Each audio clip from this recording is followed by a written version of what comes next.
Hello! Good afternoon po sa inyong lahat, mga kasamut-sari Pinay in Taiwan. So, kamusta na po kayo dyan lahat? I hope nakapag merienda na po kayo. Actually, dito po sa Taiwan is alas 4 na po ng hapon. So, today po, ang ating content is actually murang budget lang po yung aking hinanda ngayon. Siya yung tinatawag na tokwa chicken sisig. Siyempre, may inad po ko na pampasarap, mas lalong sasarap, hindi lang sa mga ka-brothers natin dyan. Siyempre, mag-e-enjoy din po ang ating mga anakis. So, ito po ang ating ingredients. Papakita ko na po sa inyo. Okay, ito po ang ating ingredients. Meron po tayong tofu na hiniwa ko na po para pag-fried niya, lahat ng kanyang side na i-fried. Tapos ang aking breast chicken, yung isa may flavor. Actually, kung ano lang po yung nasa rep ninyo, kuhanin ninyo. Frozen pa nga po, oh.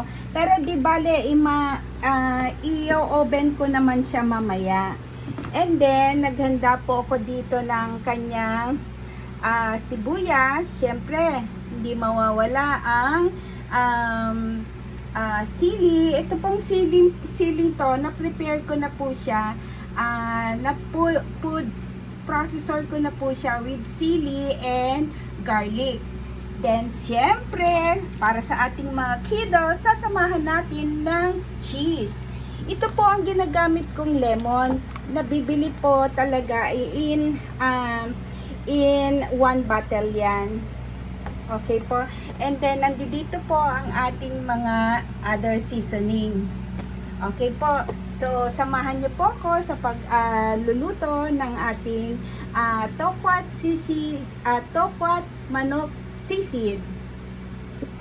Para po sa breast natin, kasi syempre ang sisig po tinuba pagka iniihaw yung maskara.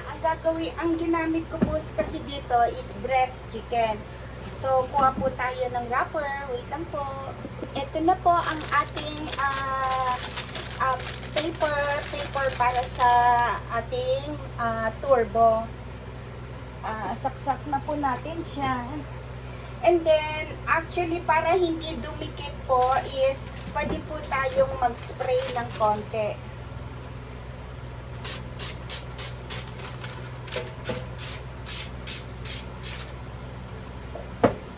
So, ilagay na po natin yung chicken.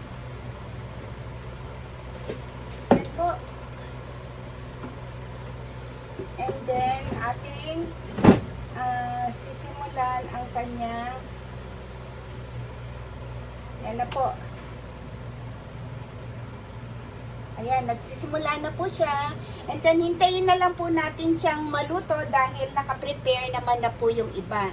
So, yung tokwa nga po pala, ipoprito pa natin. Ito po, magsimula na po tayo magprito ng tokwa. Actually, prito lang po ng tokwa. Then, yun na po yun. Pag-mix na natin yung ating sisig.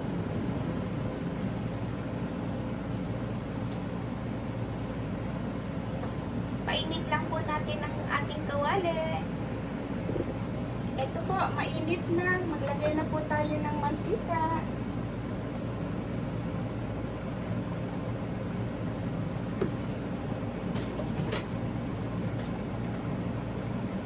Tapos, pahinaan po natin yung apoy. Actually, magtitilamsik yan, I'm sure!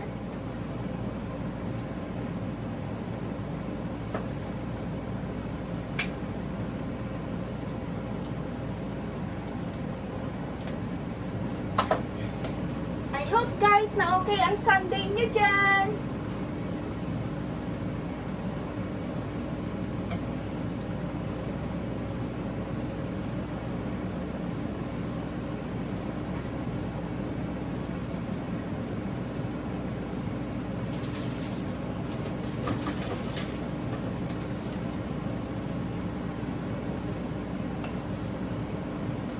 Okay, mag-fry na po tayo.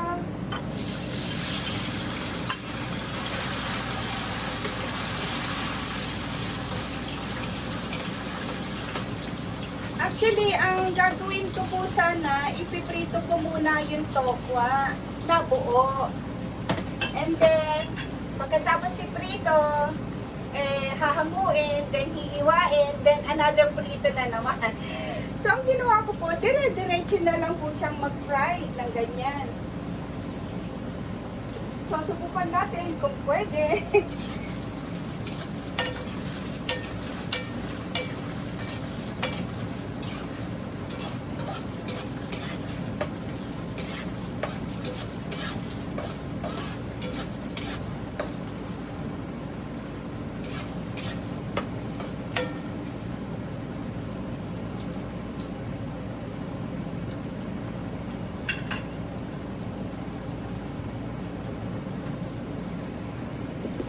Habang nagluluto po, kain po tayo ng cherry. Actually, mahal pa ang cherry ngayon sa Taiwan.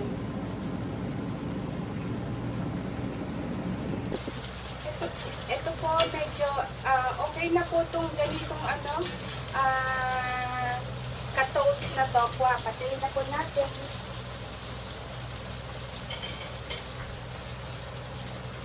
Then, i-ano po natin yung oil.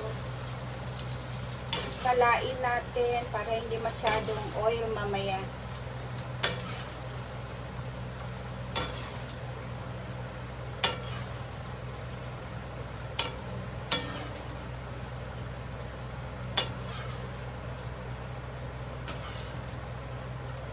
Dalawang set po ang gagawin natin sa sisig ngayon.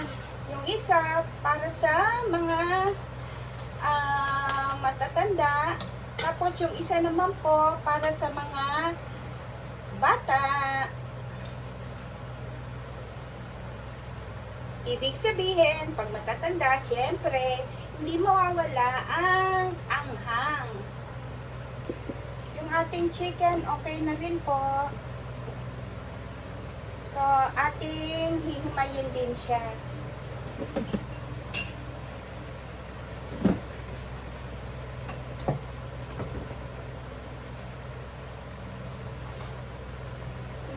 Mainit. Himayin po natin siya ng tama lang yung size. Hindi naman po masyadong kaliitan.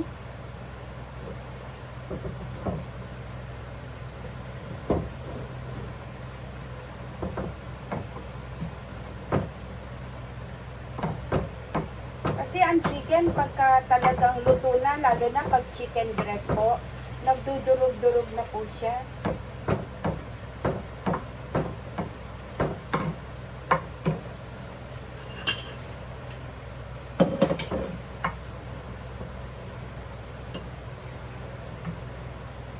Ito po ang plain chicken na walang lasa. Then ito naman po is yung may lasa. May flavor na po kasi itong isa.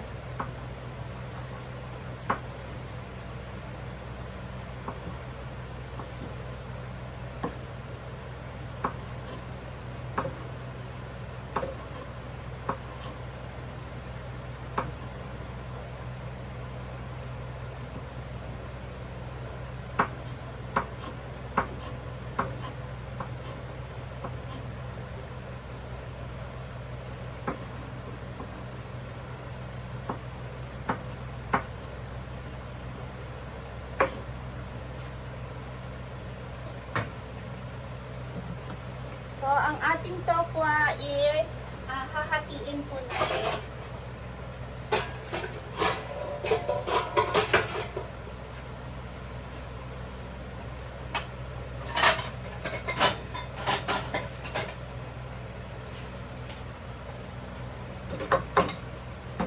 So, ito po yung para sa mga kiddos.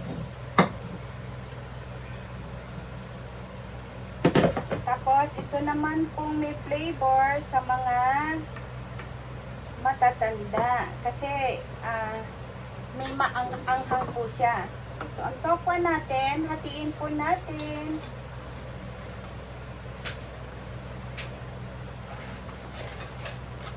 Okay.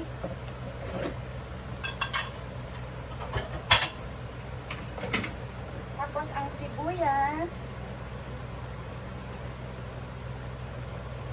Nagbugas po ako ng kamay. Malinis po kamay ko.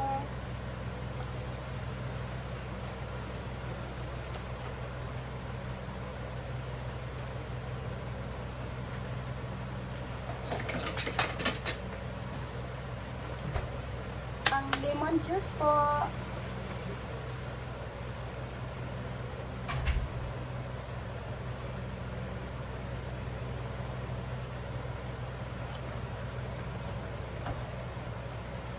Ito naman po ang ating paminta, seasoning, salt, and sugar. Maglagay po tayo ng sugar.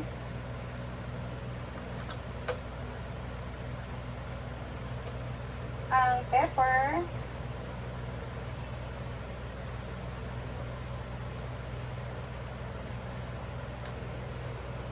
Ang salt.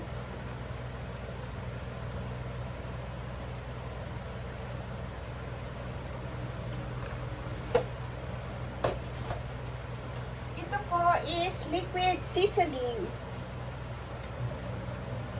Pareho po natin siyang lagyan. Nagkaiba lang po yung dalawa, yung merong maanghang, yung isa walang maanghang. So, ito po yung para sa mga kiddies.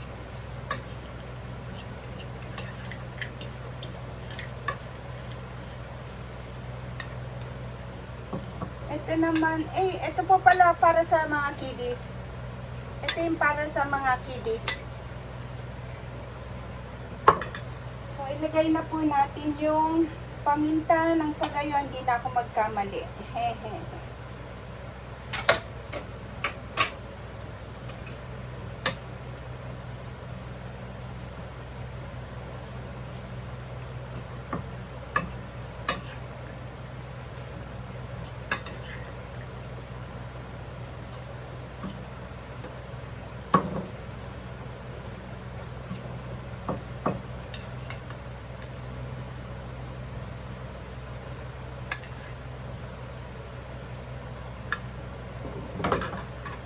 Tapos ito naman po is para sa mga kiddies.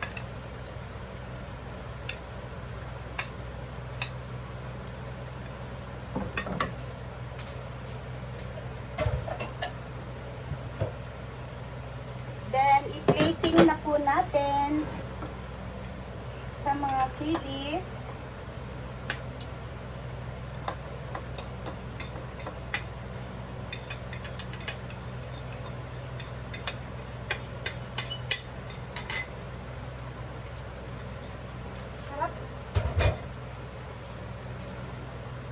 At sa mga matatanda.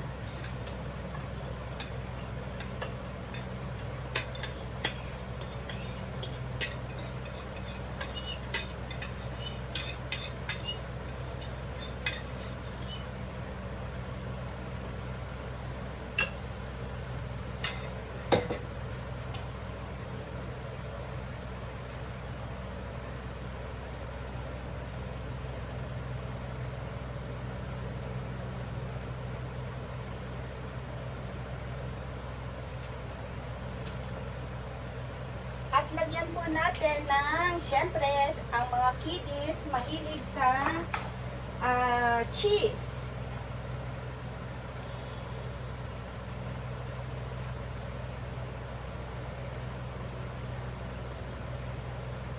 Hindi ko po mabuksan.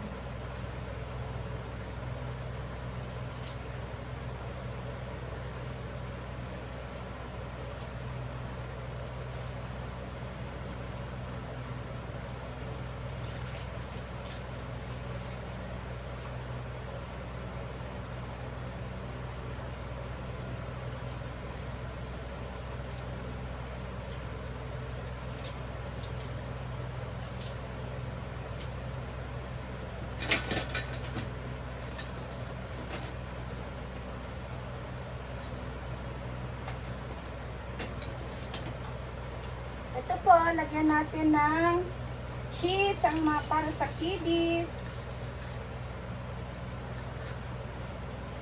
Yun.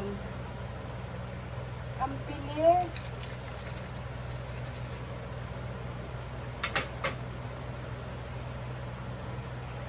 Hello po! Ito na po, done with my tokwa, chicken, sisig, yung na para sa mga bata. Nilagyan ko po siya ng cheese sa kanyang ibabaw for ating toppings. And then, para sa mga katulad ko na mahilig sa maanghang, ito na po ang tokwa, chicken, sisig. Okay po. Hopefully matry nyo pong gawin ng aking simpleng dish. Okay, masasarapan po ang ating mga kiddies kasi po may cheese. And then, syempre tayo,